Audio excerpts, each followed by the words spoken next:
Bum ba da bum bum bum bum ba dum ba ba ba da da ba ba ba ba da bum ba dum bow banana. It's the Poke Bear Show, starring Nick and Forrest. They are two grown men who watch a children's show and talk about it with critiquing. All right, Nick, how are you today? I'm good. I'm doing good. How are you, Forrest? I'm pretty good. Oh, that's good. All right, let's. You ready to talk about the Todd trilogy? Oh, The Pokemon the episode? Todd trilogy in the beginning of the Cinnabar Blade challenge. duo. Yeah, it is a duo. Yeah. Yeah. Okay. Let's get the first three out of the way. All right, episode 57 is Pokémon Paparazzi. So it opens up with Ash and company out in the woods because that's where they are. That was part of the route you had to go to between Fuchsia City and Cinnabar Island was woods. I don't think so. No? No. I think they went completely the opposite direction. They're like above Cerulean City, and they've just been going north. So they're like in Shino? Yeah. No. They're somewhere in Shino. Maybe just south of Unova. Oh, Unova's all the way to the west, though, man. Yeah. Wow. Yeah. Or east. It's more east than it's west. The god of timing, the god of Pokemon timing might be on their side, but the god of space is just f***ing with them. Dialga is best friends with them. Palkia hates them. Yes, he does. Gotcha. And they're eating rice balls. And they're calling them rice balls. And not donuts. They're not actually rice balls, but they're closer than donuts. they are closer than donuts. So good on them. But all of a sudden, Ash sees a sniper rifle targeting them. Yeah. And I like the thought process Ash has. Like, of course they're going to be attacked by a guy with a sniper rifle. They are Pokemon trainers. They're high priority targets. Yeah.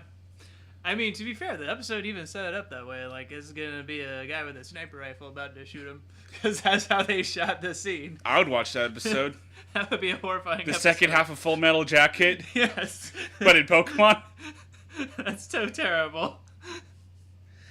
But no, it's not a sniper. It's a guy with a camera. And his name is Todd. A Pokemon capturer, if you will. No. No? No, it's a Pokemon photographer. Photographer. He takes photos of Pokemon. Yes, he captures their image onto a film-like material. Onto that will film. Then, when you expose it to the right kind of light, will present an image that will be based on what the image saw when he took the picture. So I just want to make sure, just in case, like we were to read this transcript, Todd captures Pokemon on film. Yes. He doesn't physically capture them. This is not a bounty hunter. No. No. This is a guy who he takes pictures. And what are pictures? Images. Are images of the Pokemon that like it captures them in real time, so it presents them as they are, so it looks exactly like them. So is he also capturing the Pokemon themselves? Some people do think it might steal their souls. Like, that's a possibility. But not their physical bodies. But not their physical bodies. Their physical bodies remain where they are. Okay, I just wanted to make that really clear for anyone who might get confused by that. Because apparently that exists. Because that's the premise of half of this episode. Also, I just want to tell Todd to shut up. Because his voice is annoying. Okay, Todd's voice is more annoying to you than, like, Gary's. Okay, Gary is supposed to be annoying. Gary is the bully. Gary is an asshole who you just want to punch because that's who he is. Todd's voice is, hey, I'm a photographer and I have a dream, but my voice sounds like this, so you have to deal with me when I tell you to smile. And no, Todd, I can't smile. Not when you're talking to me, so shut up. For 3 episodes, we have to deal with this character, Nick. In a row. 3 episodes in a row. Yeah. He doesn't do it a lot in the middle of the episode, though, so that's fine. That is good. Even Ash agrees. Yeah. Get a new life, Todd. Yeah, that's why we're that too. Because he's like, Todd's like, this camera is my life, and Ash is like, get a new life, and I'm like, Jesus, Ash. That's just Yeah. That's awful. So they go to Todd's house for some reason. And he has like a huge, nice studio house place. Yeah, he's I'm assuming family is like really wealthy, and they bought him like really nice cameras and bought him like a whole studio. I think he is like making Self-made? photography money. Yeah, like self-made. He's the only one who has an Aerodactyl photo. Yeah. For some reason. Also, I love that. Todd's like, I have this photo of an Aerodactyl. It made me a lot of money. Legendary Aerodactyl. Yeah, this is like the best picture I've ever made. And Nash is like, that's me in the picture. And Todd's like, no, it isn't. No, it isn't. And Nash is like, no, that's me in the picture. He's like, I'm a good photographer. I know what I'm taking photos of. Todd's like, there's no one in the picture except for the Aerodactyl.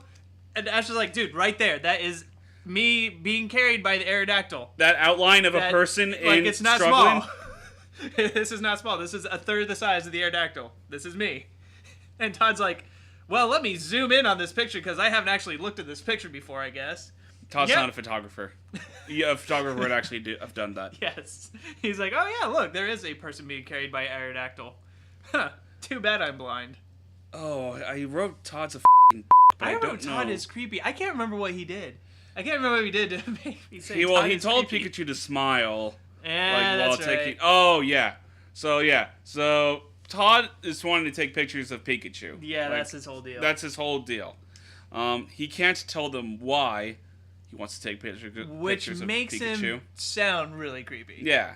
It's like, I can't. So he, at first, decides to, like, pose Pikachu by, like, having him eat pancakes and stuff. Oh my god, the image with Pikachu holding the knife and fork and eating his pancakes and smiling. It is the best. I don't like this. I want that picture of Pikachu. That was great. I would pay a lot of money for that. Then, all of a sudden, Todd decides, wait a minute, I forgot my entire f***ing thing as a photographer. I can't take pictures of Pokemon while they're posing. I have to do it in the wild.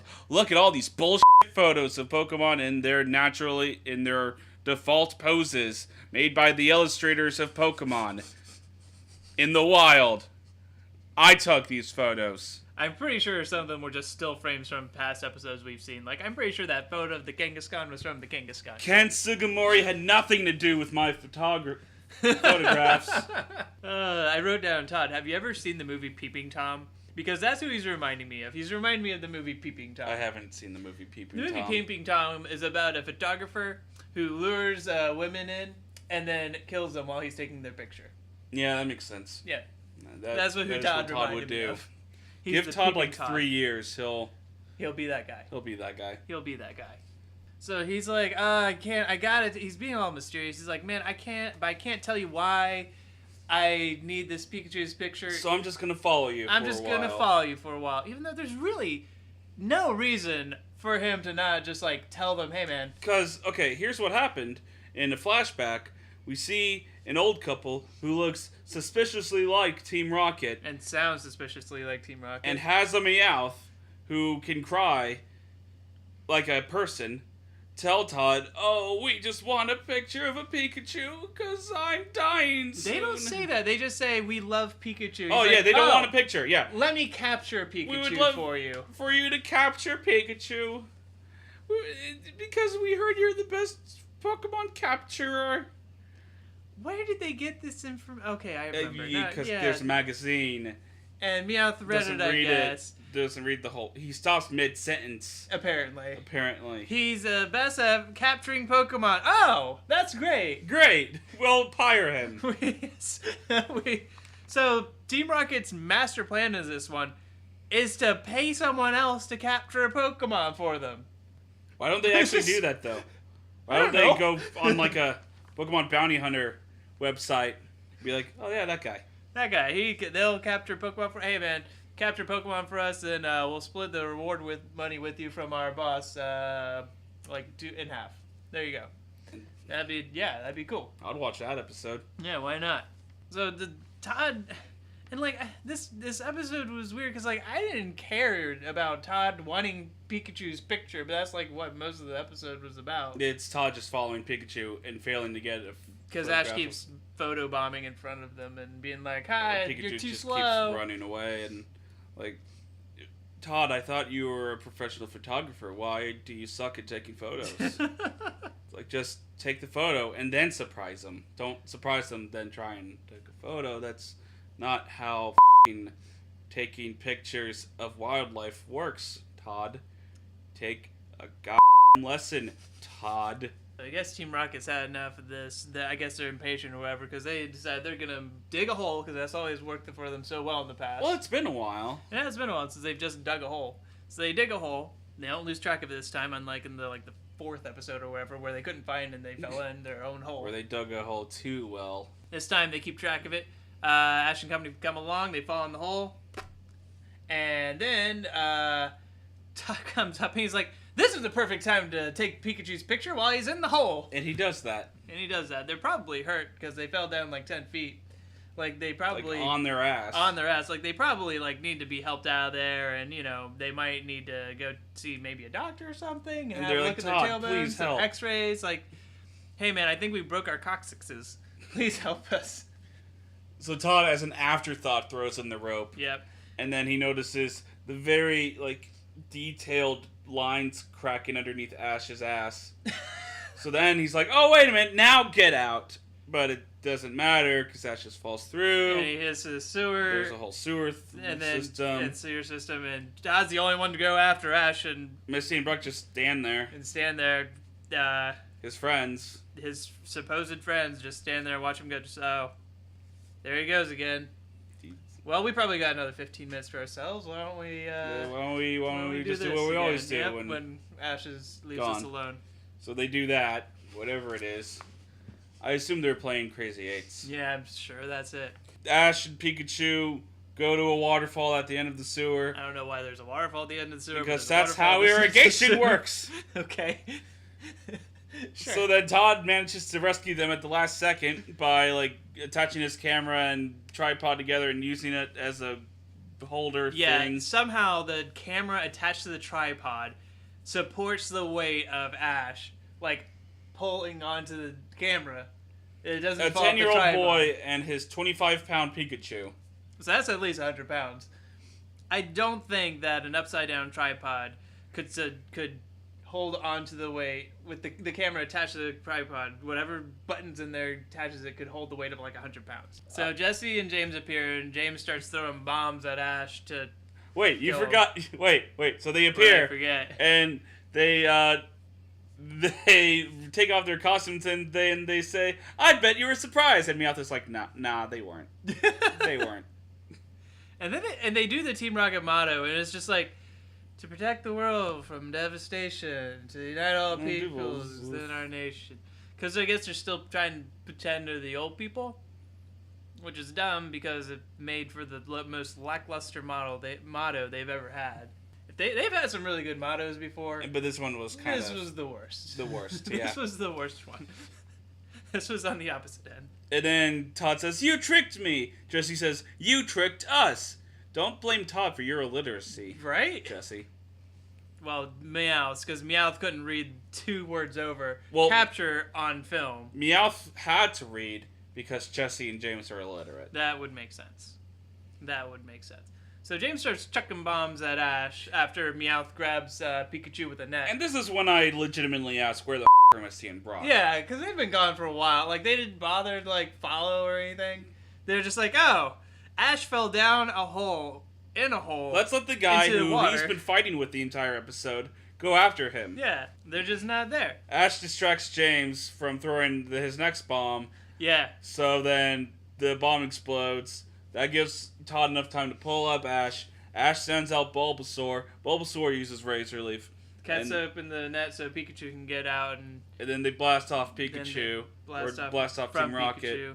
And then they land in a river that also has a waterfall. Because and before the effects of gravity affect them, Jesse says some poem I didn't bother writing down because it doesn't deserve to be reproduced. Something about, we're going down a stream, isn't this a scream? Or something like that. It rhymed like that. And was it worth it, Jesse? Was it worth it breaking the laws of physics to have that really bad, not even haiku? If you're gonna break the laws of physics, get out of the situation. Don't say a poem. Jesus Christ. Oh, damn it. it's off and on when I write this situation, when I write these notes. Because then I just said, what the hell is wrong with you, Todd? Oh, because he trips at the very end. That's it. At the very end of the episode. Well, first, I'm going to point out that Misty and Brock finally catch up with Todd and Ash. And they're like, wow, they're friends. Who would have thought? I wouldn't have never seen that. I never pictured that. And I was like, okay, Misty, number one, bad use of a pun. Let Team Rocket do the puns. Let Team Rocket do the puns. Number two, they were never like enemies. Like, they weren't like... They were just to each other. Yeah, they're just kind of mean to each other, but I wouldn't say they could never be friends. Some friendships are based on being a to each other. Yeah. James and Jesse, yeah, I can't really ever see them and Ash being friends. It'd be kind of a long shot. I could see James and Ash being friends. Maybe. But, like, he and Todd weren't that mean to each other. Nah. They were just kind of jerks to each other. And really not even that much. It was just kind of more like Ash was annoyed by Todd. Right. So, and then at the very end, Todd goes to take the picture. And he puts it on a timer and he goes to get in the picture too. And he slips and falls and like, whoa, falls right into them. And it's like this big drawn out thing. And I was it's like, a photo! And the episode ends. And because Todd was a character of the day, that was the only episode he's in, right? Because that's how normally every other character that's been introduced, it works. You would think. Yeah, every other character who's been introduced who's not, like, in the games, they've only been in one episode. Not Todd. Todd gets to come back for 2 more episodes. That's because Todd has his own game. It's Pokemon Snap. Which is actually a beloved game. That's great. I remember having fun with it. That's great, but there was no Pokemon Snap in this episode. It was just, I need to take a picture of Pikachu. Ash is going to be in the way. And then they're clinging to a waterfall for, like, the last 8 minutes of the Pikachu episode. does show up in a lot of the levels in Pokemon Snap. I think at least 3 of them. How much more cool would it be if they were going to do an episode inspired by Pokemon Snap? How much cooler would it be if they were, like, taking a picture of, like, Voltorb or Magnemite while it's evolving into Magneton, or trying to find, like, a Tauros to take a picture of. Or making an Electrode explode to reveal a new area. Maybe they managed to catch a glimpse of the legendary bird Moltres and they take a picture of it. Like, something like that. They find a giant fire egg in a volcano and throw apples in it until it falls in the lava. Oh, heck, if you're going to have a Pokemon episode about photography and photographing Pokemon, have the episode, like, be really nicely animated. This one was just kind of bland in its animation.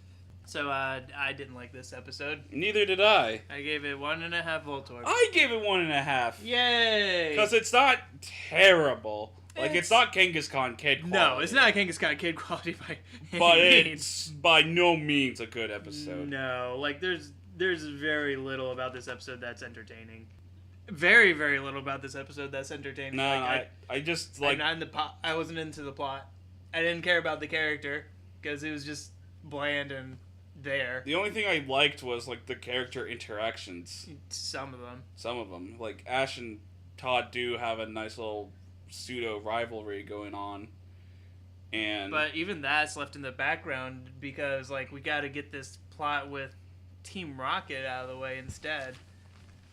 And Pikachu's occasionally adorable, but... Do you know how much easier it would have been for Todd if Todd just said, hey, an old couple is dying and they wanted me to capture your Pikachu on film. Yeah. And then Ash and Pikachu would have been like, oh yeah, definitely, yeah, no, go ahead. Yeah. In fact, why don't we do this? Pikachu, let's go out and to the outside and we'll have like a battle with a wild Pidgey that we find and then you can get your picture that way. And then that'd be perfect. End of episode. End of episode. Team Rocket's like, this isn't what we meant. And Todd's like, oh, well, I'm sorry you didn't read the entire article. Yeah, that's not really my fault. I mean, credit. And then they're like, well, we're Team Rocket. And then he's like, okay, I don't care, bye. Okay, I don't have Pokemon. I don't know why I don't, but I don't. I don't have any Pokemon. I probably have a Caterpie to fulfill the minimum of having a Pokemon while traveling. But other than that, I don't care. It doesn't happen. Ugh. So yeah, that was that. Yay. Next episode. The ultimate test. Episode number 58, the ultimate test. It's a test that is ultimate. Ultimate. And ultimate, as we know, means final. Or, yeah, like the last stage in Digimon. It goes baby and training, rookie, champion, perfect, ultimate. Oh. Or if you go by first season standards, champion, ultimate, mega. They had mega forms? Before Pokemon did, yeah. Oh, that's cool. Yeah. Or Greymon and Middle Garurumon. Maybe Pokemon will one day have ultimate forms. Well, they do have Ultra Beasts. So this one is about them realizing that instead of Going to gyms. doing gyms, you can just take a test. Kind of like episode whatever one it was, School of Hard Knocks. Well, that one's a school to get you prepared for the test. And this one is just the test. Yeah. Like this, And wait, I just want to point out, when this episode started, 5 seconds in, I had to pause it because there were so many notes I had to write down. That's true. That's the first time I've ever seen you do that. So, damn it, Todd. Characters of the day are in one episode. Leave. I had a similar note. And the narrator says, it all started when Misty asked an innocent question. And it's like Misty basically burning the out of Ash. Mm-hmm. Like, gee, Ash, it's been a while since you had a gym badge. Do you think you'll ever get one again? Maybe you'll just get pity from the next gym leader and they'll give you one. Like, that was brutal, but pretty good. Damn, Misty. It's one of the better Misty moments. She's Like- her best when she's mean. She's at her best when she's laying out the truth. She's also at her worst when she's mean. She's at her worst when she's physically abusing people she doesn't need to. Like Psyduck. Like Psyduck. Poor Psyduck. Mm-mm. Ash, so Ash and company, which I guess now includes Todd for the next 2 episodes. Ash and company, Nick is shrugging his shoulders like, why? So, You, Todd. Ash and company, he's so useless. He doesn't do anything in this episode at all. Nah. Like, he's in it. He But says, like, I think he has, like, what, 3 lines? He maybe has 3 lines. Like, he doesn't do anything. So Ash and company get to, I think Todd, maybe Todd tells them about the He ultimate does. test. That He might does. be one thing that he sort of does. So he tells them about this test that they have, where if you pass this test, and I guess it's like a 3-part test, if you pass this test, You can just go straight to the you just Pokemon go straight League. to the Pokemon League. So Ash is like, well, I think I can pass this test. And then he's I'm like, a good Pokemon I'm trainer. a good Pokemon trainer. This is the episode that, without a doubt, proves he's not. This is true. At least not by test standards. So Ash gets to the Ash and company get to the Pokemon test site, and it turns out Jesse's there, and James, But separately. but separately, They and, don't want the other to know. and both in disguises, because it was also their wish and desire To be Pokemon Masters. as well. We never would have known that. Well, there you go. Yeah, so there we go. Some little backstory on Team Rocket. Yeah. I guess everyone just wants to be a Pokemon Master. Even in Nurse Joy, there's a Nurse Joy who, for some reason, is played by, I'm assuming, a different voice actress and is Southern, but she also wants to They're be in Southern Kanto. Southern Kanto. She's going to have the accent. So I was actually really kind of interested and intrigued by this episode at first because like they're like, okay, there's this written portion where you have to know all these Pokemon facts, and then you have to identify these Pokemon by picture, and then you have to have a mock battle. and then you have a mock battle with a team that is not yours. is not yours. And might be even imbalanced in Mhm. type-wise. Yeah. So I was like, okay, well, this is interesting. Like, these are setting up some different things. Like, I would be even interested if the games had this. The games have, like, battle tests that you can do, but... They're really only available only after you beat Yeah. Elite Four. And you don't use different Pokemon. You still use your own Pokemon. And I think it would be cool if you got, like, a... The random closest thing we've had to that was in the Battle Frontier in, like, 3rd and 4th generation, where you could rent the Pokemon. Oh, in 5th generation they had that too, but they dropped it in 6th generation and 7th. They had it in 5th generation? Yeah, for the World Tournament they did. World Tournament. Where could you do that in World Tournament? There was an option in the World Tournament where you could battle with a rented team instead of your own team. Oh! Mm-hmm. Who would you battle then? You would battle like the other trainers, like the gym leaders and everything? Yeah, well, I can't really remember. Oh, weird. But yeah, the World Tournament had all kinds of cool features. I just remember doing the champion one. And you must not have done a whole lot of the World Tournament. Nah, it was fun. I didn't. It was fun. I did the champion one and the type master It took one. me so long to get through all the different type gym. No, it took forever. Yeah, it was fun though. Well, anyway, so I was like, okay, it'd be pretty cool if like they actually had like this same kind of setup in the game where you did like maybe a written portion, like a quiz, and then you'd battle with someone else's Pokemon, like even like early or mid game to see like how you're doing. And that would be cool. And maybe they could even use that, like if you do really well for that test, maybe there's some kind of in-game mechanic where like the final gym leader's Pokemon is a different team or something. Maybe they're a stronger team if you do really well. Or like you don't need an HM in order to cut down a tree. Or they just give you a little giant pair of scissors. or they take away the trees for you for that. Because have you this is one of my favorite fan theories actually. Have you heard the fan theory that the trees, the surfing and all that, the HMs are actually part of the Pokemon League as a way to test trainers to get them through the different parts of the map? No. Actually, I really like that theory because it makes a lot of sense. It makes way more sense than just, oh, there's a tree, can't go around it. Can't go it. You beat it. I don't like a lot of Pokemon fan theories, but I like that one. So the first part of this test is... it's some bull... The first one isn't that bad. No.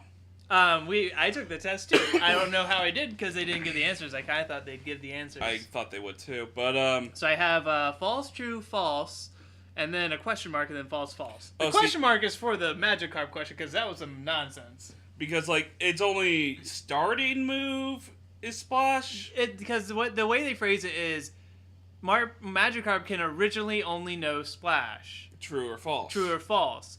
And it's like, well, that's kind of when how you catch it. When you catch it, but it depends on what level you have it 15 on. and learns tackle. And also, I mean, I know breeding wasn't a thing then, but if you were to breed a Magikarp, then it would have other starting moves as well. No, it doesn't. Magikarp doesn't have egg moves. Oh, I didn't know that. That sucks. Yeah. That sucks. But if you get event Pokemon, event Magikarp.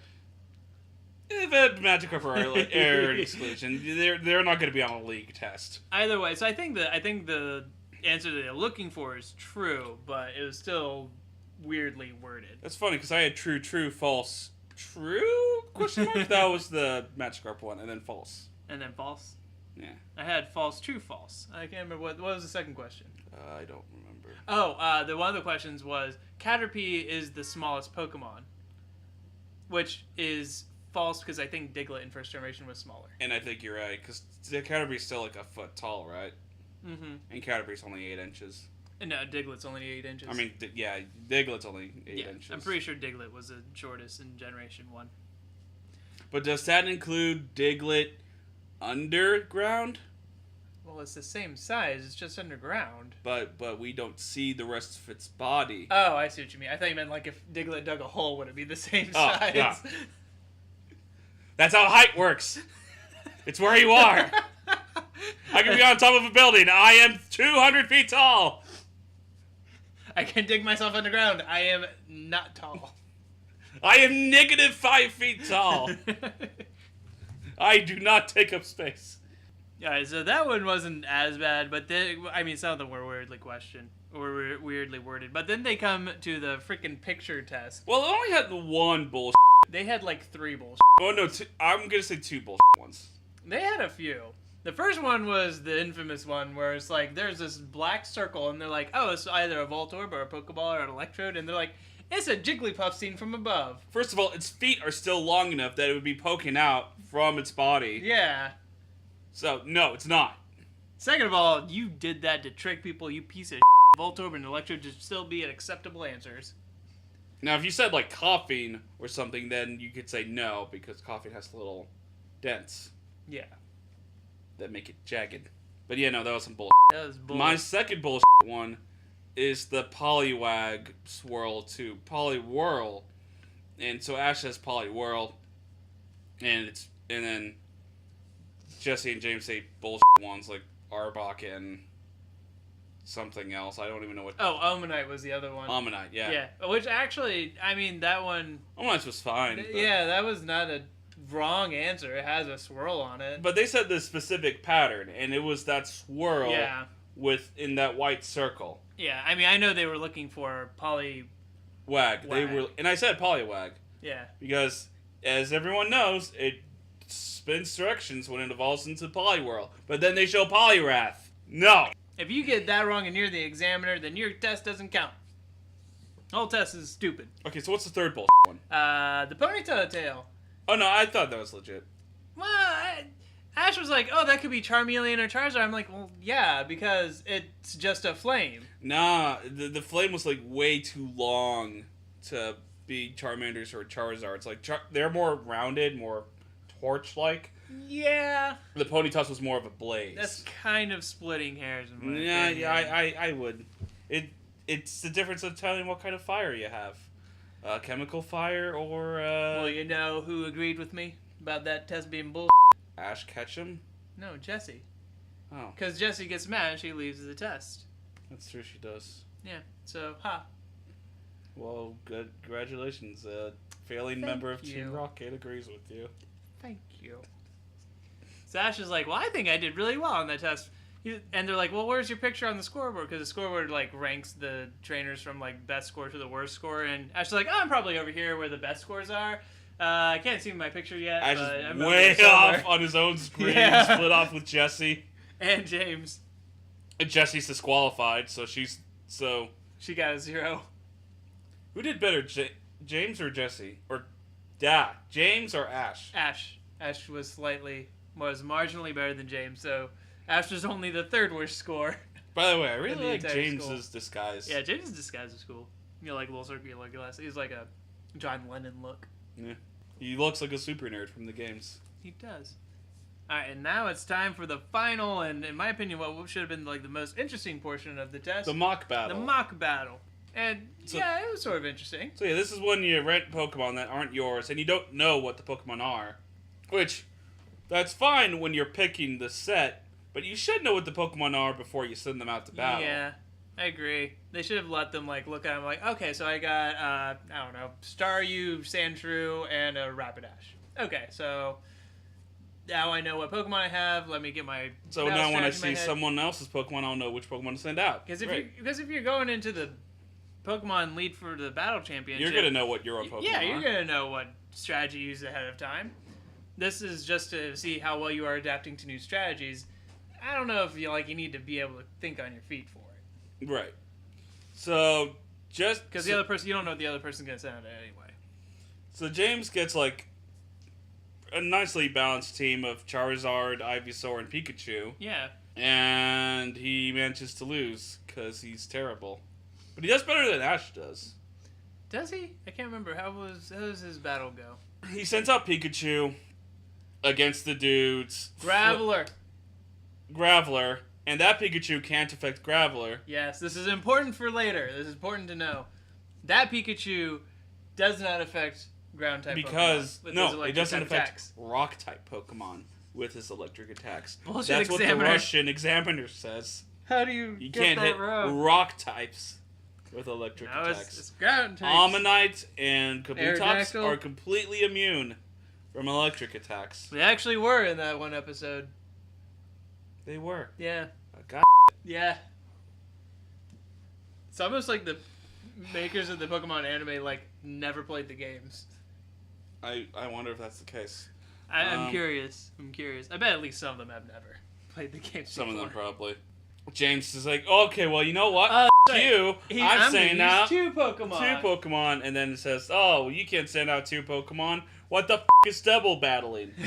You're expelled.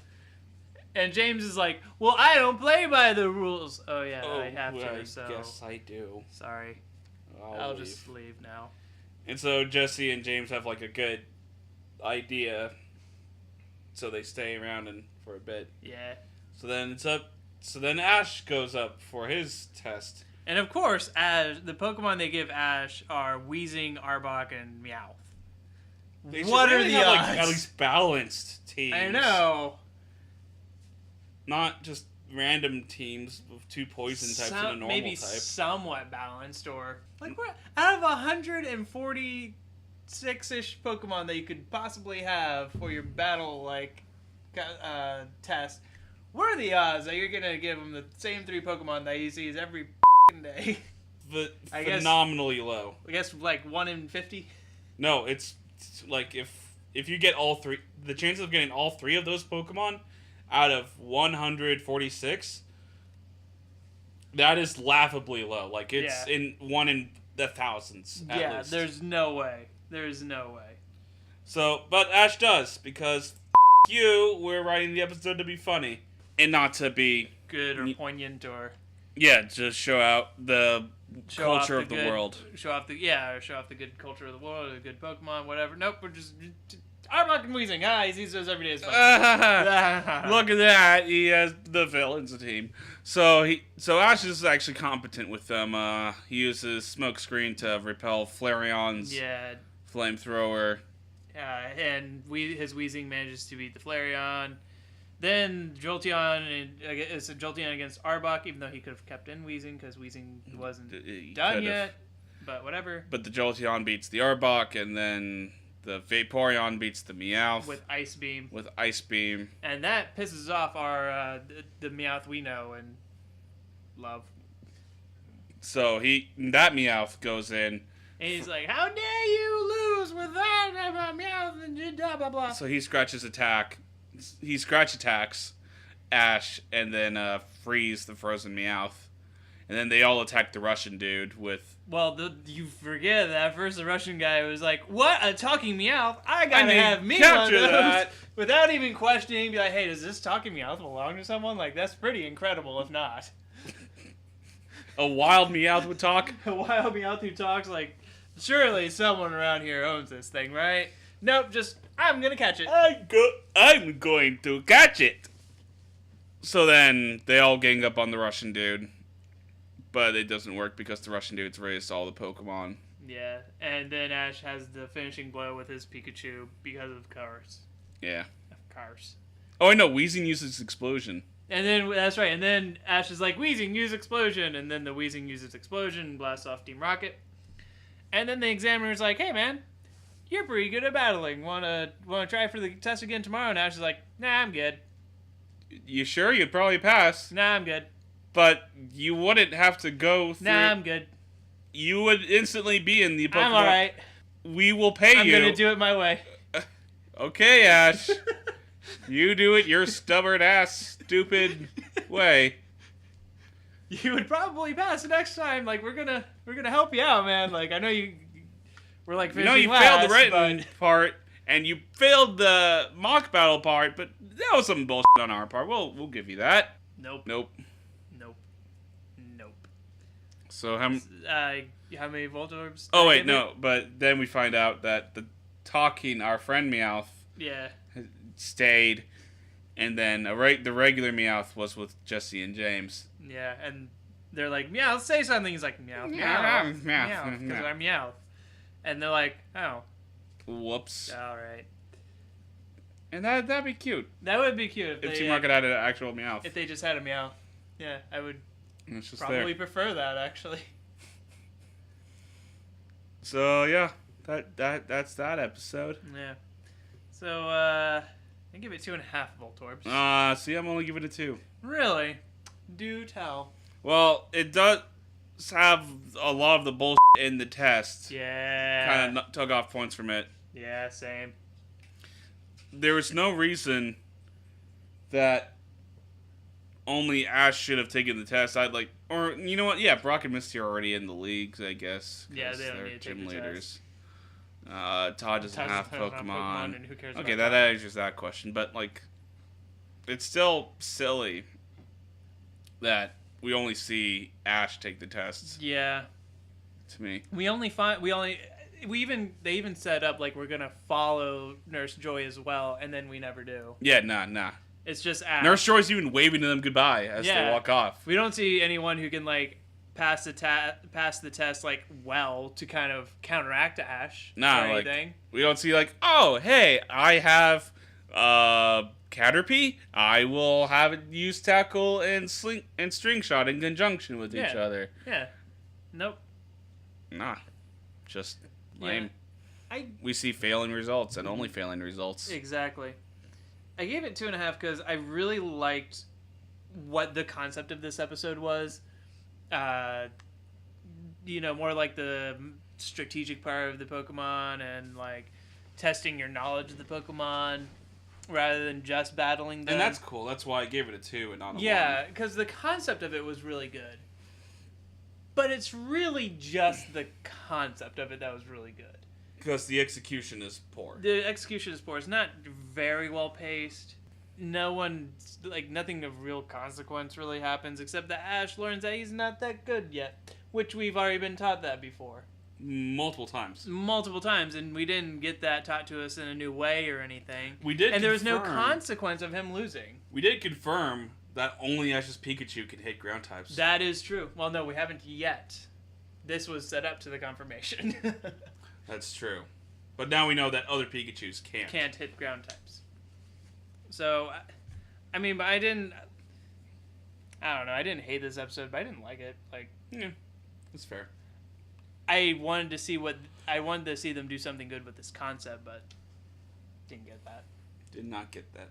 Oh, well. Next episode? Maybe in the next episode that'll happen. Probably won't, though. So, episode number 59. The Breeding Center Secret. Turns out breeding centers are just a way to get your Pokemon to have genetically perfect Pokemon, and they use Deados, which are amorphous transforming blobs, in order to make perfect Pokemon. That's the secret, kids. What if in-game there was a way that like you paid like $1 million, but like $1 million Pokédollars, but the breeding center would breed for you a perfect IV'd Pokemon, and it would take a day. So you didn't have to do all the work yourself. In Sun and Moon, you get a ton of money, so that'd be probably... Yeah, I have like $2 million Pokédollars in Sun and Moon. Well, but that's why they give you ball caps, though. They're not going to do that. They want you to actually breed the Pokemon. I know, I'm just saying, like, what if that was a thing? That would be cool. Oh, look, my second note here is Todd is useless. Oh, that's funny, because my first note is, Todd, leave! Yeah, my first note is, wait, they didn't leave Todd behind last time? They abandoned you, Todd! No, that's right, because at the end of the last episode, they left without him! Todd, like, came up and said, hey, where did Ash and company go? And the guy was like, oh, they left. And he's like, oh. They didn't want you around, Todd. Leave. Take the hint, Todd. Todd? Do you want to go to Soviet Russia, Todd? And then my third note is always a good note. Jesus Christ, Misty, stop being so mean to your Psyduck. Oh, yeah, no, because I liked Misty in the last episode, so of course that had to change. Yes, very quickly, in fact. Because they get to this new city number 58 since we've started. They don't even name the cities now. Yeah, they're just like, they're in another city. Maybe they're still in Fuchsia City. They've just been like walking in circles in Fuchsia City. They're Fuchsia so City lost. is a pretty big town that can get lost in. Exactly. Anyway, they're in this town. They see a commercial that's being played on the side of a building because I guess it's like Times Square. Yeah, because right before it's the weather. Mm-hmm. Oh yeah, that's right. And they actually I do think they say the name of the town when they're talking about the weather. But anyway, you give yeah. It's not Cinnabar. Town XZ. So they're Ash and Company see this commercial for this Pokemon breeding center where you can go and send. It should be called a Pokemon spa actually because breeding implies that they're gonna like it's a daycare. Yeah, but what it really is like a spa where they like pamper your Pokemon and like nourish it or whatever and evolve it maybe. And so they're like, hey, let's go to this breeding center. Check it out. Why not? And Misty's like for some reason very aggressive to them. Yeah. So you get to the breeding center, and there's like a line around the block. There's so many people who want to evolve their Pokemon. Yeah, because apparently they can't because they're too young. I don't know. They're lazy. Lazy. Lazy. Like, I love evolving my Pokemon. Yeah, why would you not want to do that? Yeah. You would want someone else to evolve your Pokemon. But having them pamper your Pokemon, sure, I can see why that'd be nice. Like, if you could just choose to, hey, just, give them the basic. Yeah, like if it looks like they're about to evolve, can you just press B for me? Like, I don't want to have a Golduck yet or whatever. I don't want to have a Charizard in your photo. Yeah. And then they'd be like, well, yeah, but we're just going to steal it instead. Missy goes in and she's like, here's my Psyduck. I want you to take care of it. Yeah. Make him smart, because this Psyduck is so dumb and he's hate stupid, it, and I wish it was dead. And it should be dead. It's ugly. It's useless. And if I didn't have another Pokemon again, so that way I could never have Psyduck, that would be great. And then Ash is like, hey, Misty, if you want, I could take your Psyduck. No, I love my Psyduck. She's so emotionally abusive that I think it's starting to rub off on herself, so she doesn't even know what she wants anymore. Like she doesn't treat any of her other Pokemon like that. Grand Staryu probably doesn't have emotions. No, or Starmie. Or Starmie. Starmie might. It's psychic. Like, does she do that? Is she just going around kicking the Pokemon I in the face? I bet Misty just throws out Goldane and just watches it flop. So anyway, I bet Misty's really mean to her other Pokemon as well. Perhaps she has Goldine flop around just for her amusement. Probably. Probably. I'm not sure why I find that so funny now. Huh. Weird. It's almost like you edited something much darker out of the podcast? Out of the podcast. Maybe. Bonus footage. Bonus footage. So Misty leaves Psyduck there with the hope that Psyduck somehow gets smarter and better and maybe evolves into a Golduck. Maybe evolves into a Golduck, but isn't so damn disappointing and maybe a little bit softer too, so that way when she hits it doesn't hurt her hand so much.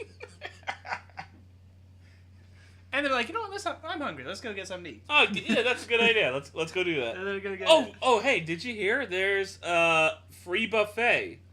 Just free buffet. Yeah, all you can eat. All you gotta do is show this chef his favorite Pokemon, and he'll let you buffet. Which honestly sounds like something from the Pokemon game. So I was like, all right, cool. Sounds good. But what's his favorite Pokemon though? I don't know. It's not. Let's see. It's not Charizard. It's not Charizard. Let's not even bother saying that one out. Let's not even bother saying that one out. It's not Pikachu. It's not Squirtle. It's not Bulbasaur. It's not Pidgeotto. It's not Onix. It's not Onix. Vulpix, Geodude, or Zubat. It's not Staryu, Starmie, Horsey, or Goldine. What the f*** is a Togepi? What the f*** is a Togepi? This is Kanto.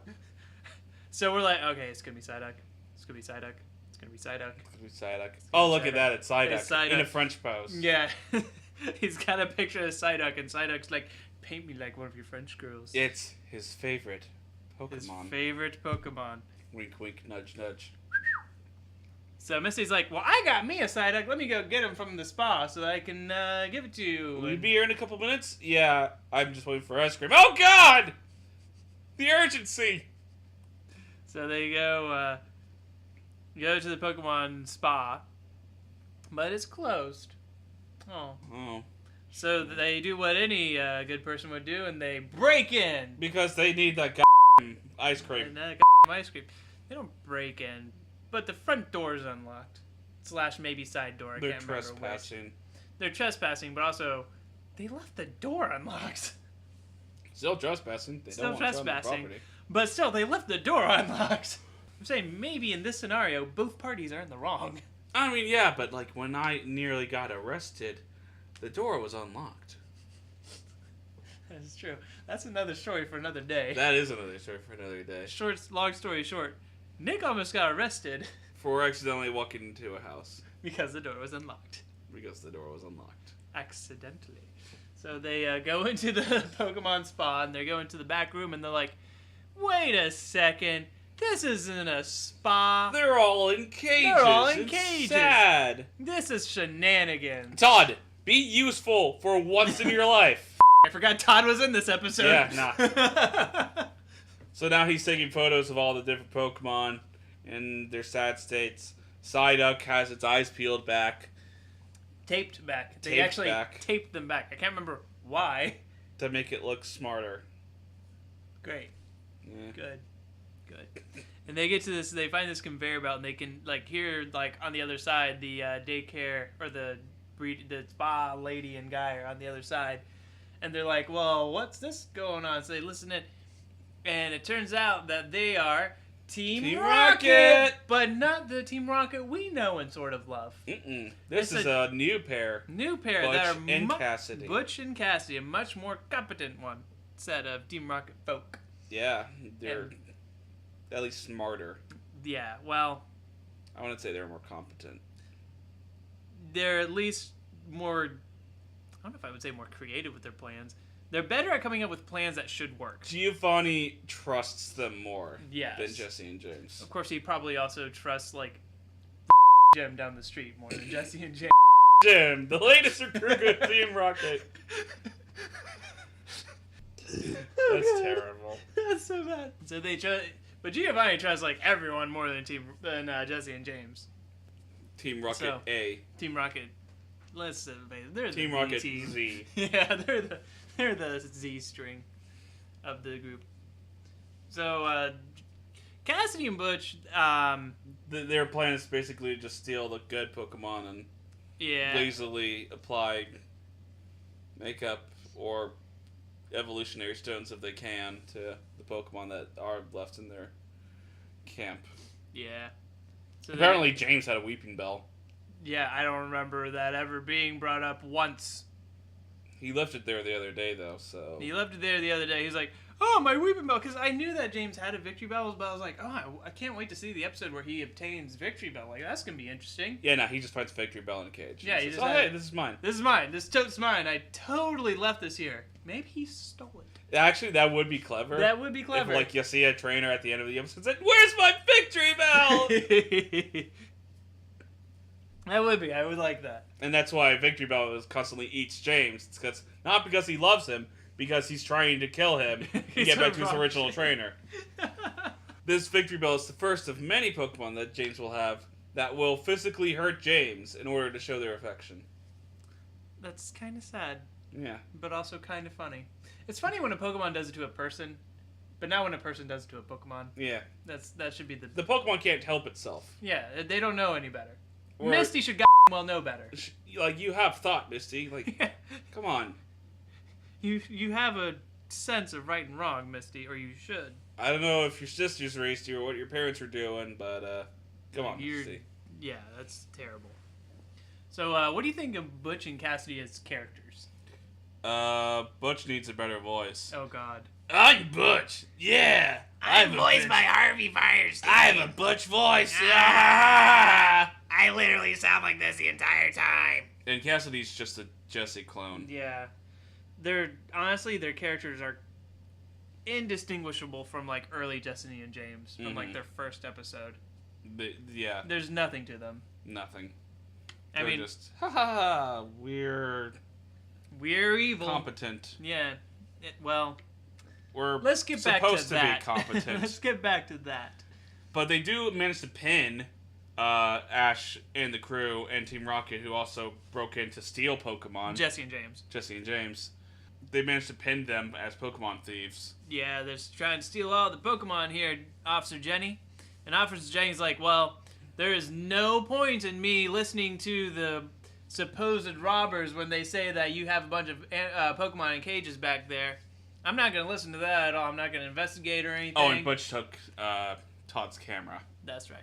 So, and Officer didn't Jenny's break it. I was expecting him to yeah, break it. because he had in his hand like he was going to break it in his hand. Just didn't happen. It also would have been weird. Butch is tiny.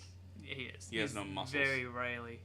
He's not very Butch. Oh, I get it. Oh, because James is a very stereotypically gay voice, and Butch also has a very stereotypically gay voice. Is that what? No, that's not what I got. No, that's James sounds like this. Oh, and then Butch also sounds like the Harvey Firestein guy. There you go. Okay, now I see what you're talking about. Yep, okay. Yep. I'm just they're clones. I'm used to the Jesse James and Butch Cassidy dynamic of the real world criminals dynamic.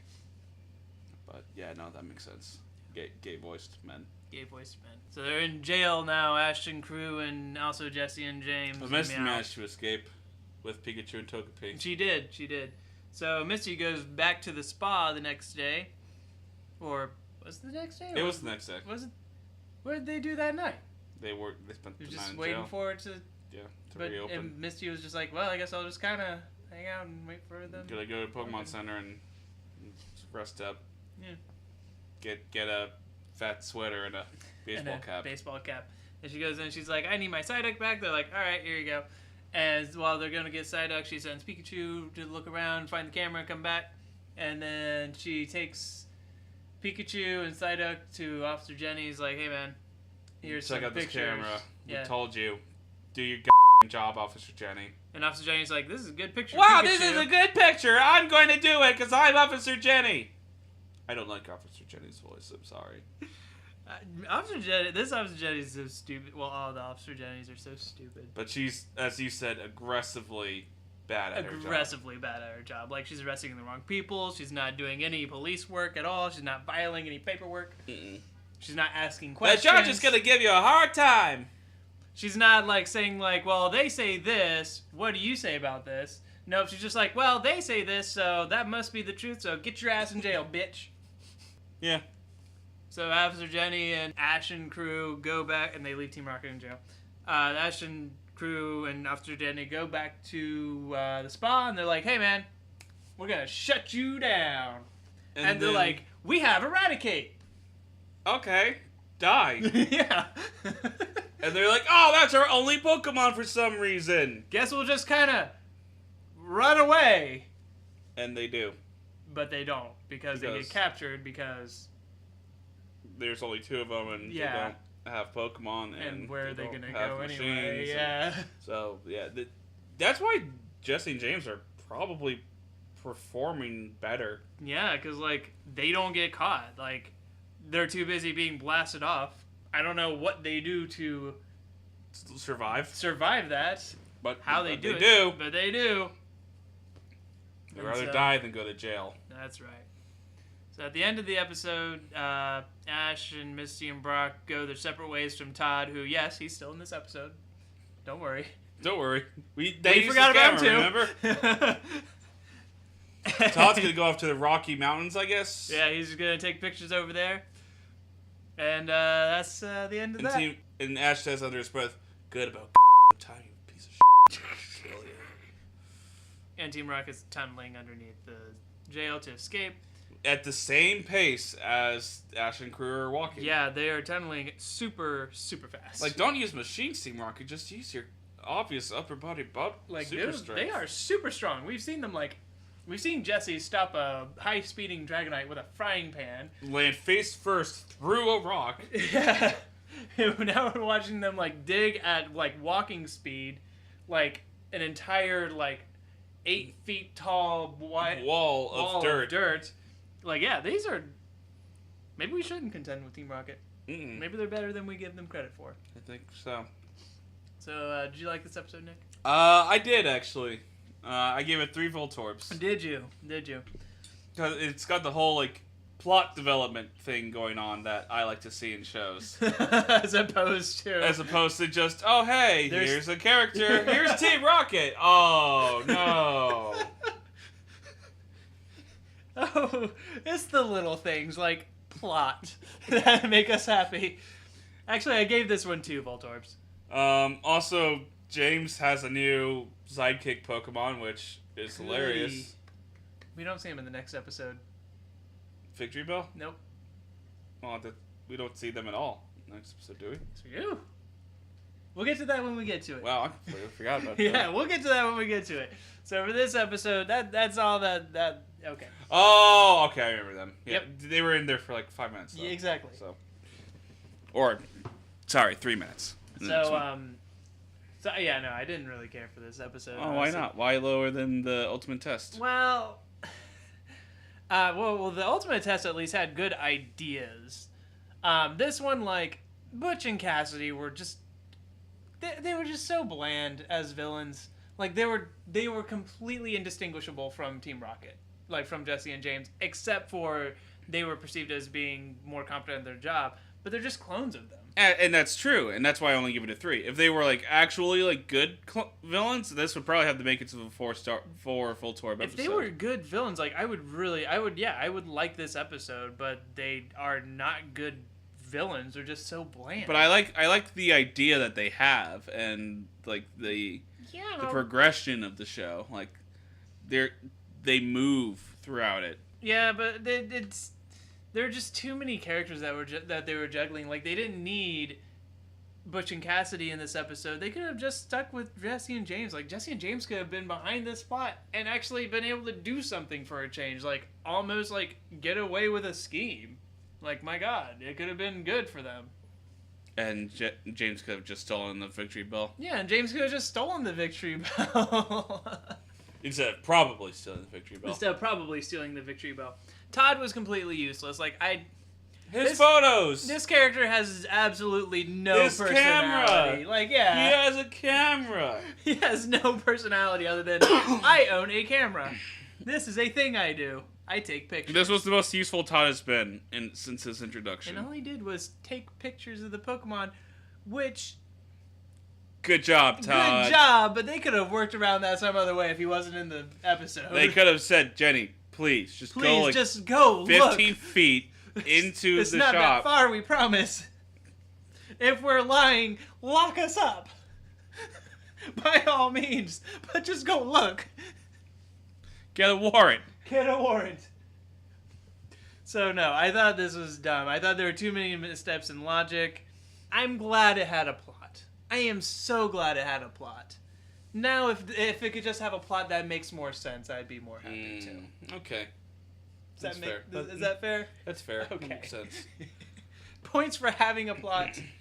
Points taken away for having completely pointless and stupid and useless characters. Those are the big things. That's not the last we see of Butch and Cassidy. I'm sure it's not. But if you're going to introduce new characters, introduce, like, new characters. Like, make them interesting. Forrest's face, like, did, like, a little snake eater thing, like, an anteater thing, like, make them interesting. Then that would be interesting. I mean, I don't know. They have a heat more, maybe. Give them personality. Outside of Give bad them more guys. than their mascot Pokemon for their Pokemon. Exactly. Maybe they have really strong Pokemon that, like, Ash has no chance of beating, and then one day he hopes that he can beat them in case they do get out of prison. Like they're I the don't Team know. Rocket Elites. Yeah. Well, anyway, that was that one. That was that one. Ready for the next one? Ready for episode 60! Our 60th episode and our 6th gym battle. Or 7th. 7th gym battle, excuse me. Episode 60. Riddle me this! Batman. Get out of here, Riddler. This isn't your episode or even show.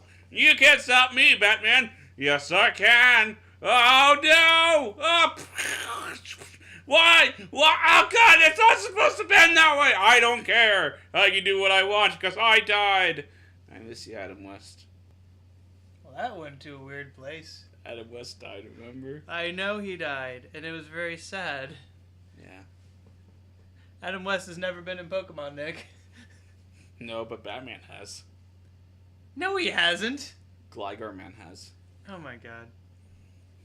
So, this episode is them going to... You'll never guess where they're going. Okay, so is it... They've been to Hop Hop City. Hop City. Hop City. Are they going to Puddle Town? No. Are they going to a factory where they make Pokemon balloons? So Team Rocket No. needs to get a new Meowth balloon. They are not. Uh, They are going to...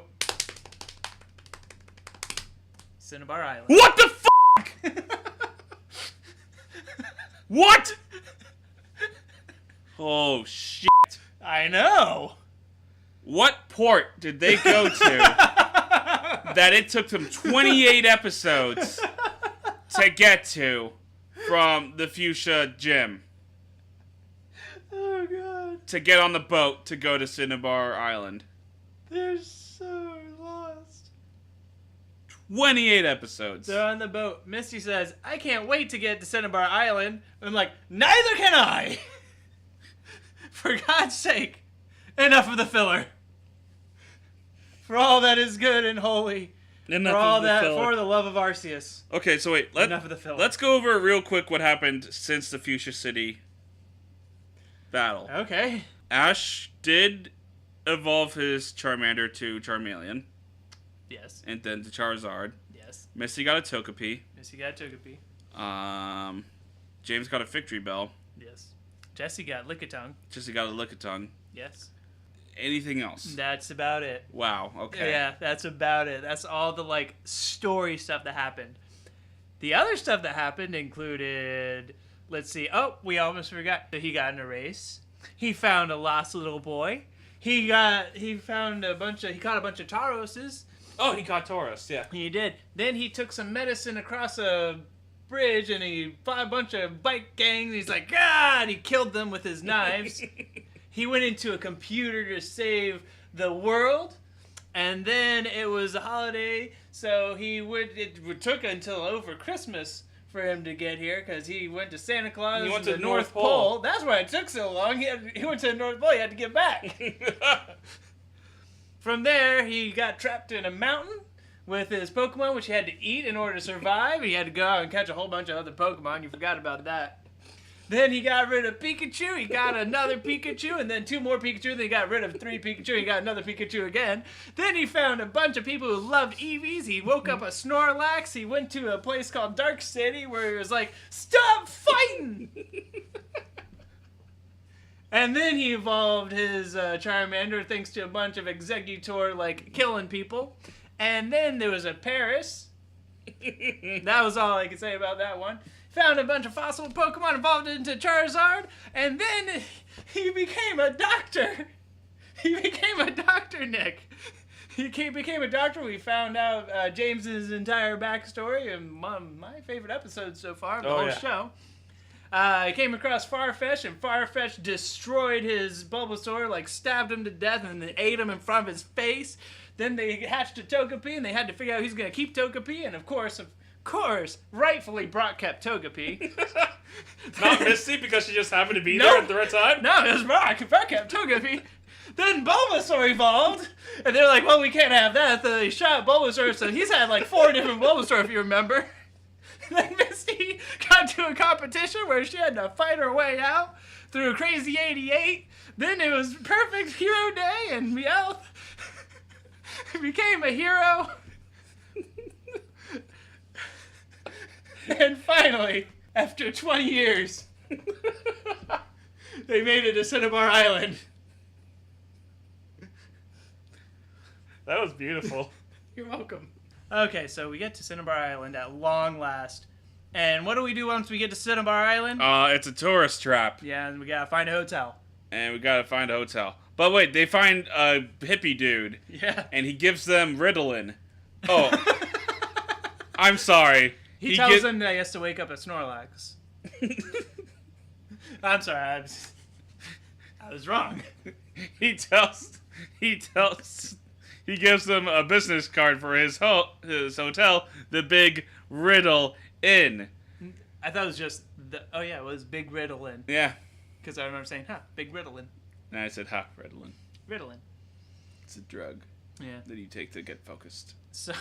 No, wait, no, that's Adderall. The hippie guy, who, I mean, obviously is Blaine, he keeps telling everybody riddles, and Misty gets every riddle. Like, for some reason, she's on top of it. And she gets, like, the obscure ones, too. Yeah. Like...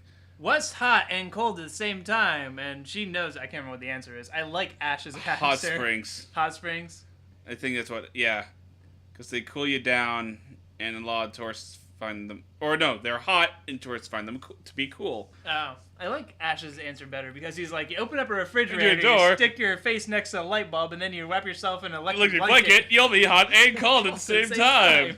And I'm like, that's technically true. This is true. Can't argue that. Nope.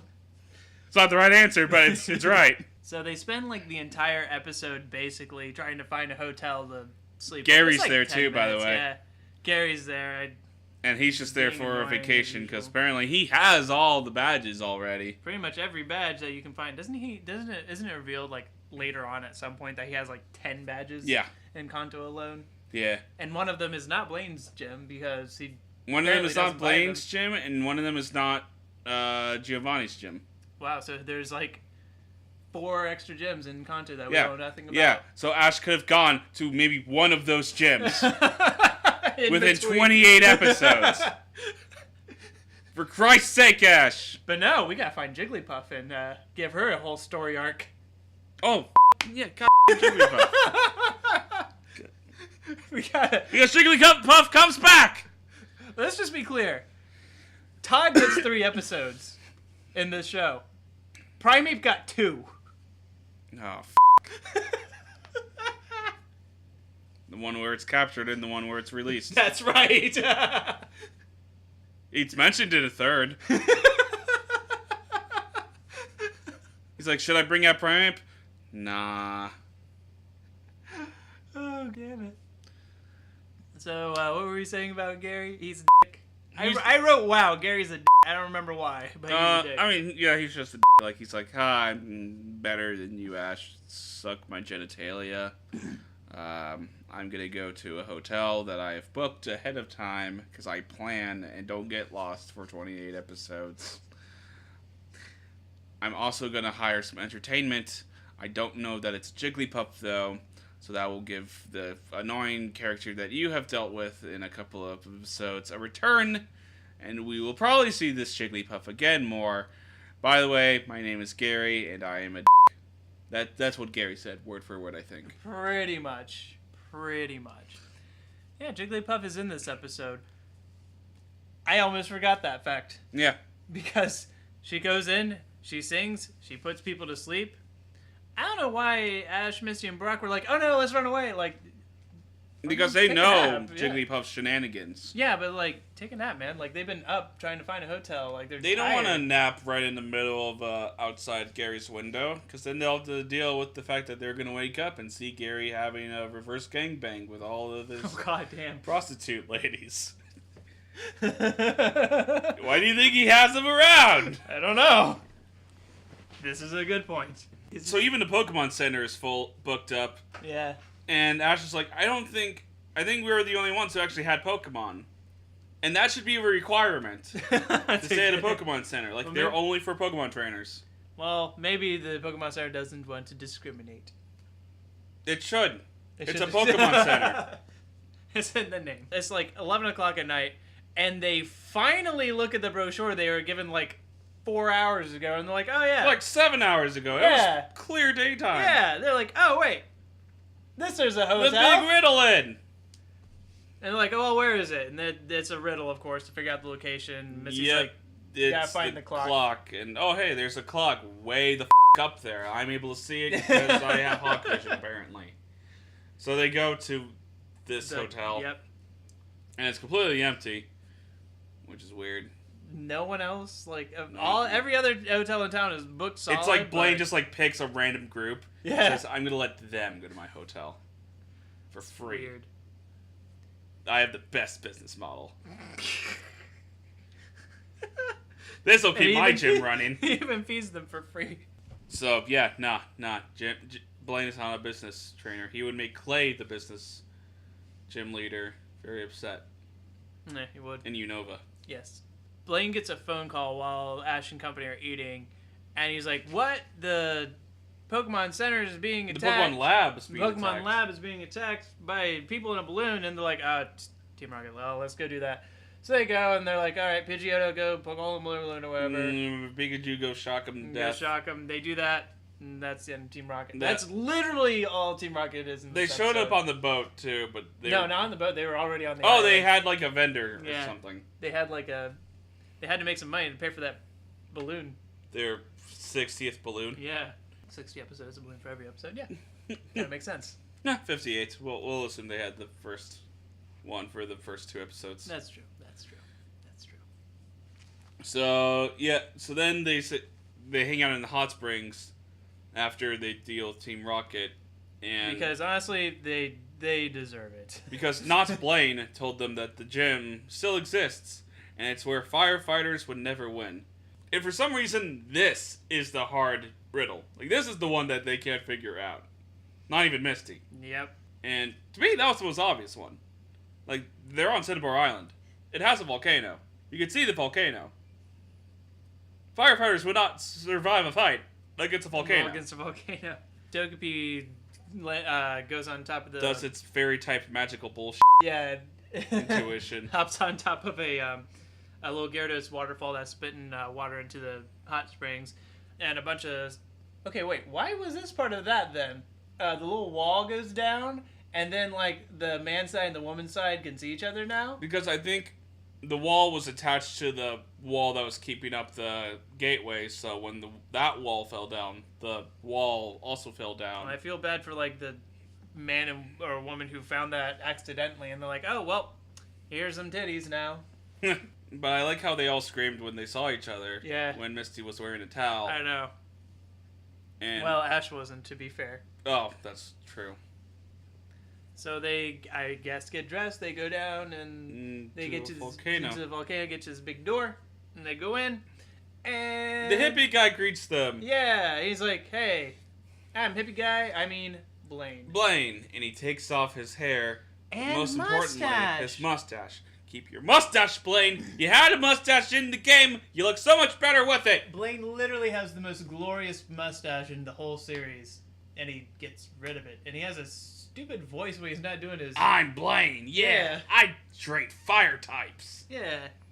I would have liked for them to like figure out that it's a volcano, so then they climb the volcano, but then they die because it's a volcano, and so they get Their covered lungs in collapse lava and their lungs collapse from the heat, and then that's the end of the show. But I guess that wouldn't have worked. No, probably not.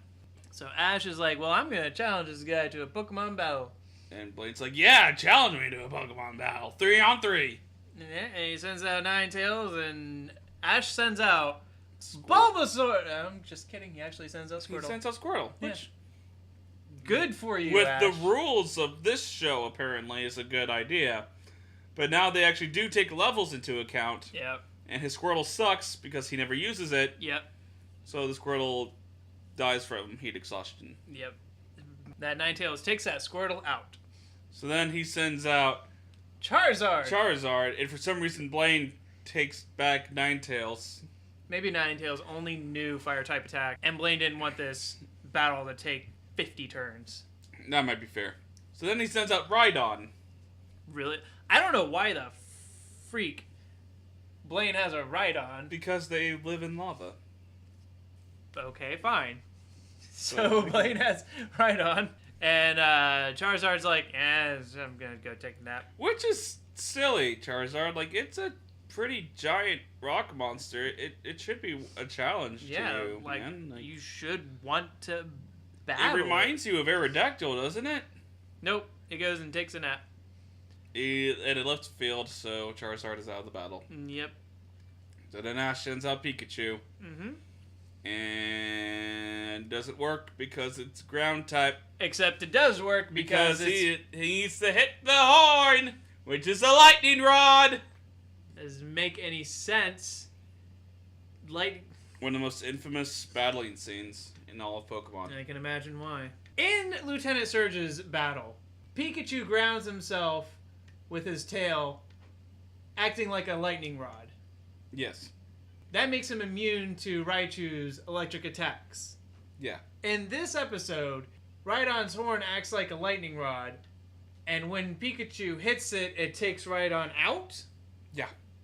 Because you know the ability Lightning Rod makes you susceptible to lightning attacks. There's so many things wrong with this.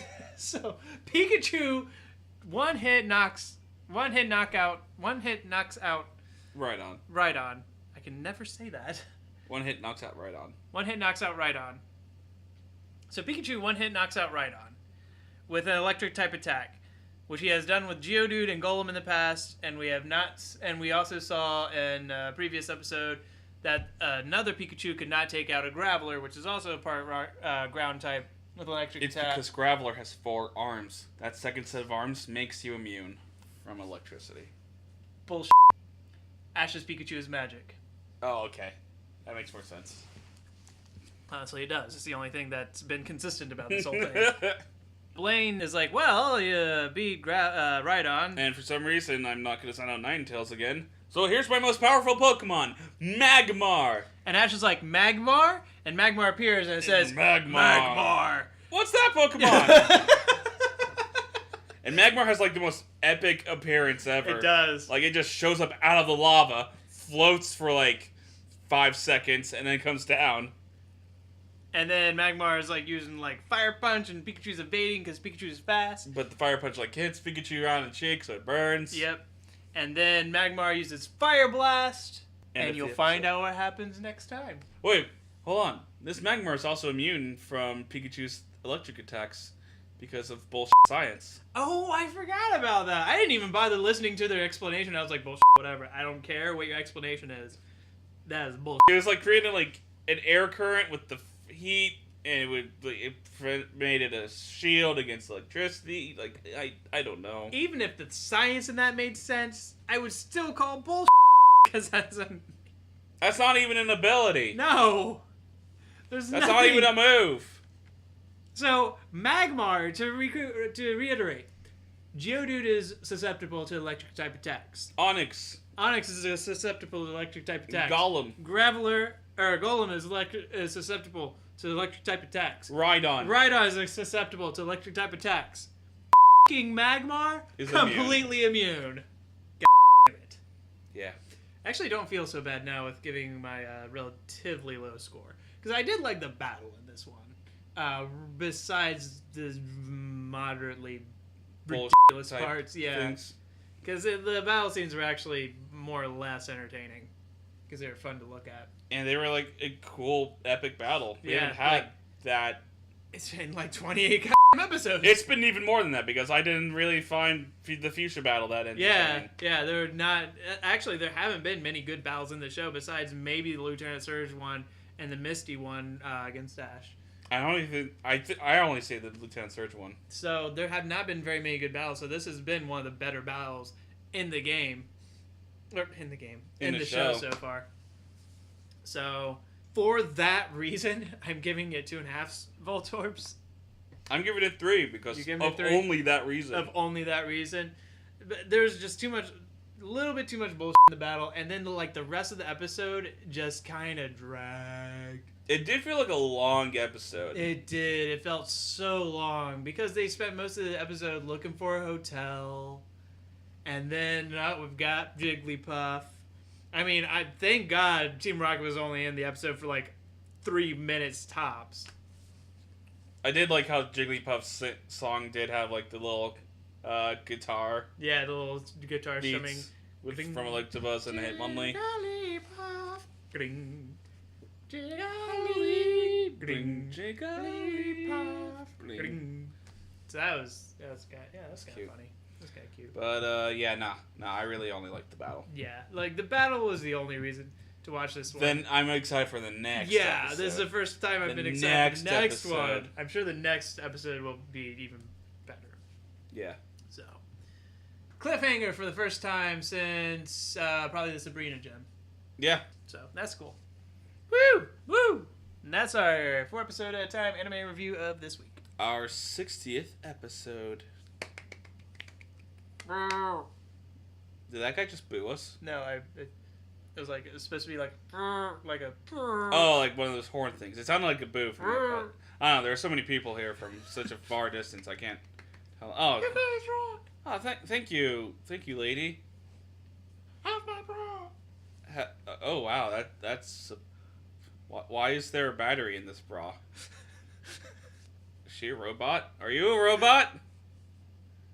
No. Okay, I'm gonna leave you to your weird devices. All right, you ready for the Pokemon of the week, Nick? Yeah. What's the max number that I could pick again? All right, the maximum number that you can pick is 357. Okay, Amanda, pick a number between 1 and 357. 356. Thank you, Amanda. So that's gonna be. Oh, I love this Pokemon. Pyukumuku. Pyukumuku's great.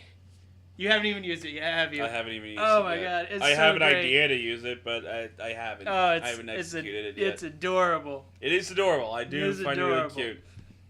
The little puke munchkin. Puke munchkin. Alright, let me pull up his page. I might actually nickname it that puke munchkin. Puke munchkin. What did I name mine? I named mine something like a got no guts or something, or I wanted to name it All Guts No Glory, but I couldn't fit it into the That's a good one. nickname. Thank you. But I couldn't fit it into the nickname bar. I also bulimia. Bulimia would be funny. Bulimia would be funny. Bulimia is always funny. Oh God. That's a terrible thing to say. I don't even need to bring mine out because I don't have one. I want to pull out this Pokemon. I like my Pyukumuku.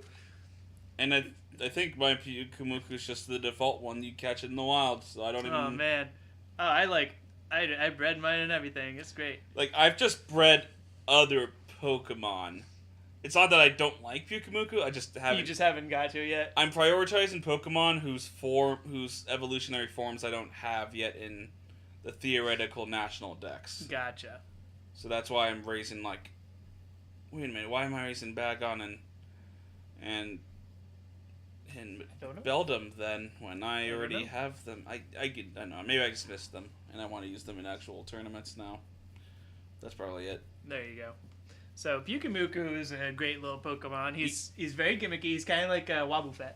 He's a water Pokemon. He's a water Pokemon. He's got... Based on a sea urchin. His ability is called Innards Out.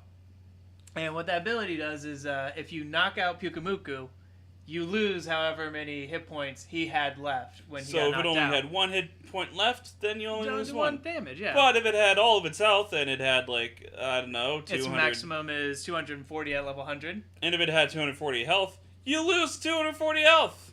So, yeah, have fun knocking out. So you kind of have to be careful knocking it out. However, its defenses are super high, so it's actually kind of hard to make really good use of Innards Out. That goes against my strategy with it, then. You could probably minimize its defenses, but I would have to. Even then. But Pyukumuku would make a pretty good, like, suicide lead or... like an anti-building, an anti-stat building Pokemon. Yeah. Like, exactly. Go ahead, Garchomp, use your sword stance Setup. outrage on me. See if I care. Yeah, I love Pyukumuku. Where's mine? Ah, You Got Guts. That's what I named him. You got guts. You Got Guts. So my Pyukumuku is... What's that nature? Careful. Min special attack, max special defense. It doesn't matter because it doesn't get any actual attacking moves except for counter. Doesn't? Except for counter and bide, it gets no damage dealing moves. Wow. Yeah, it's super interesting. All of its other moves are status moves. So super taunt bait, but if you put it in a trick room and give it taunt itself because it gets taunt itself, then you can get rid of that taunt bait. That's why I like to put it in trick room sets or give it a quick claw, one or the other. Okay, based on this, I know what moves I would give it. So I gave mine Soak, which makes the opponent water type, pure water type, and then I gave it Toxic, which is a good combination because you're gonna Toxic every single Pokemon that way. You are. Yep. And then Venom Drench, and Venom Drench is a really cool move that you don't see that often because it kind of needs a little bit of setup. But Venom Drench lowers the attacker's attack, special attack, and speed by 1 stage each. Damn. So it's pretty cool. And then I also gave it Pain Split for recovery. And with Pain Split, Pain Split's a great move on Pyukumuku because Pain Split makes you and your opponent have the exact same HP. So if your opponent manages to take you out the next turn when you both have the same your HP, opponent is dead. Yep. Yeah, so that's a good. Yeah. Yeah. No. Yeah, it's good. I love Pyukumuku. Mine would have Pain Split. Let's see, Gastro Acid, Non-Endure. That's a terrible move for Pyukumuku. Yeah, that's not a good move for Pyukumuku at all. And then probably Toxic and Venom Drench. Toxic and Venom Drench. It's good set. Because you want to chip away at your opponent's health, so that way when it kills you, it also dies. Exactly. See, it gets screens, it gets Reflect and Safeguard and Protect. Don't give it anything that raises its defense, though. No. You don't. Yeah, you just let it do as much damage as possible. I kind of like to have mine as like the one I have works a little bit better in like double and triple battles because you can toxic both opponents and then lower both their stats at the same time with Venom Drench because it works on both opponents at the same time if they're both toxic. Nice. Yeah, so it's pretty cool that way. It's good for double taunts battles too. I would also teach a taunt. Quash is a terrible move. Why is Quash even a thing? It's useful for double battles, I guess. Sort of. It's sort of useful. I've never once been hit with a Quash in a double battle and been like, oh, butternuts. If it wasn't for that Quash makes you go last, by the way. If your opponent uses Quash on you, you go last in the turn. Yeah. So does it have a priority? No. So you already have to be faster then. Yeah. Yeah, okay, that's dumb. Yeah.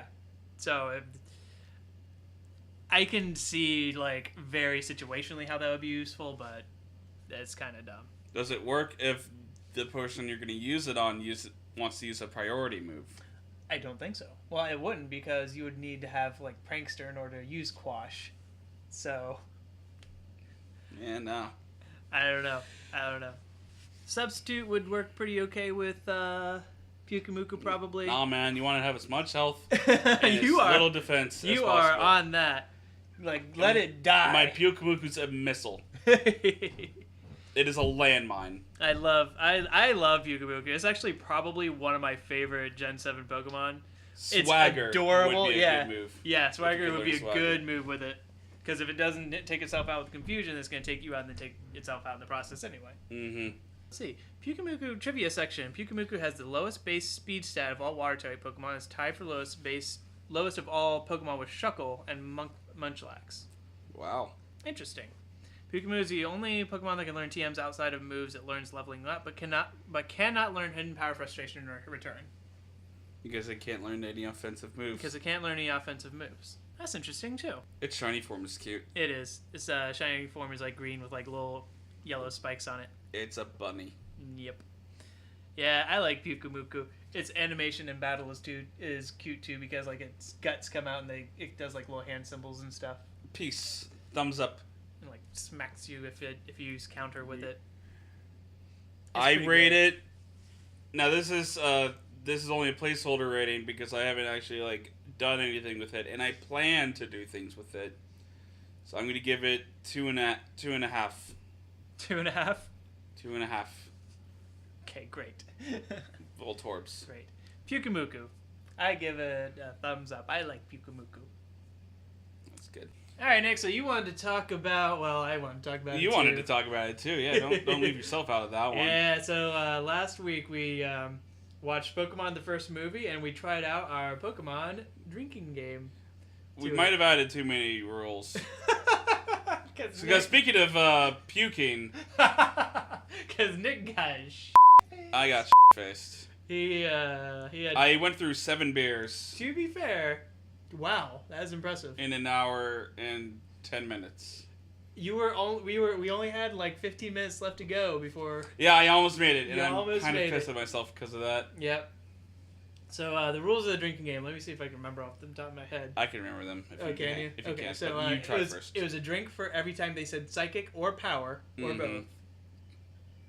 It was a drink for every time a Pokemon says name.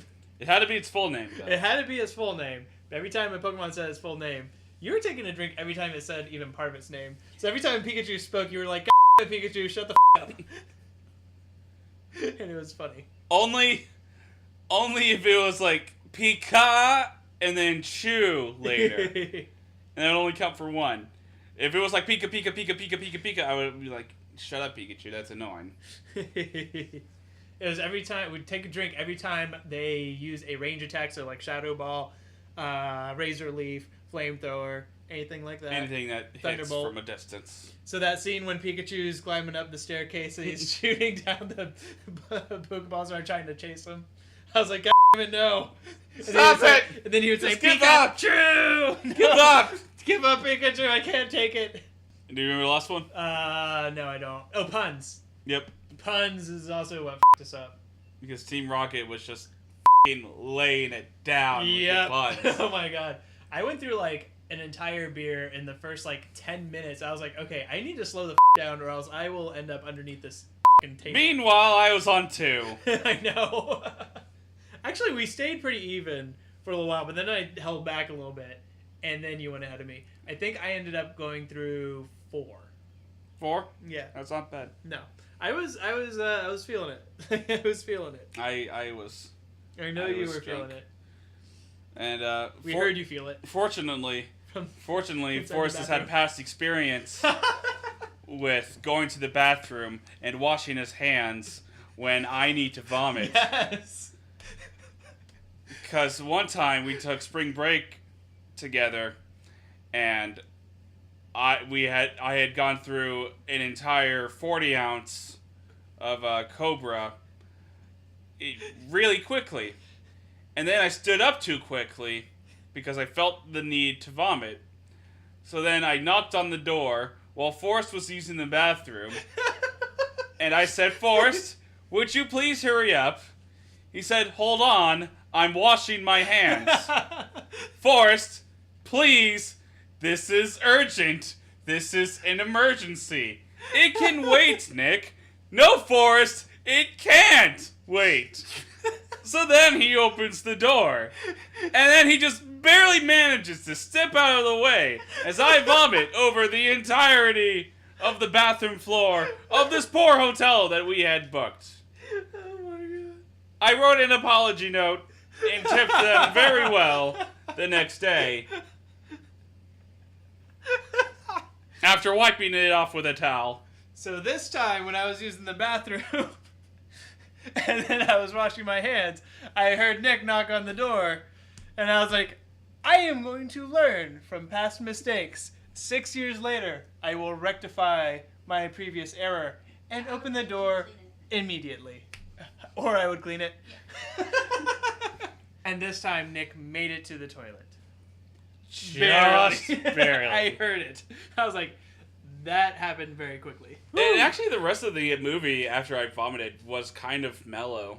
Like, they didn't say psychic powers. There were no puns. It was also a drink. Oh, every time Wow, Mewtwo was like all, Pokemon and humans can't be the same. Clones are better. And then at the end, also, we had a drink for when they were talking about Pokemon can fight, but not like this. What do they gain from it? Experience. Violence is bad, but it's good when we're battling. I guess. We don't know what our message is. And it doesn't matter, because we're going to forget it. Yep. So, the Pokemon drinking game, I would recommend it. However, I would recommend it with either fewer rules or smaller drinks. or be kind to yourself. Be kind to know your limits, drink responsibly. And that's an actual lesson. Yes, it is. Unlike the Pokemon movie. That we learned from drinking. Indeed. So yeah, I'm looking forward to Pokemon Movie 2000. Oh yeah, I am too. That's gonna be fun. We're gonna need to make new rules for that one. Yeah, it's they don't probably say not gonna be psychic or powers. It'll be every time that Lugia talks. Lugia talks a ton at the end of the movie and doesn't talk at all in the beginning. There you go. Yeah, okay. Anything else for this podcast today, Nick? Let's see here. So if you find yourself talking to a guy who talks like this and just wants you to smile, or a guy who talks like this and tells you to smell you later, or a guy who likes fire, you should run away from all of them. Or a guy who talks like this. Or a guy who talks like that. Yep. Gotta get them all. Gotta get them all. Alright. Annoying voice, guys. Alright. Thanks a lot. Bye. Bye. Get the out of here. Leave! They're not in. Leave, Todd! Leave me alone!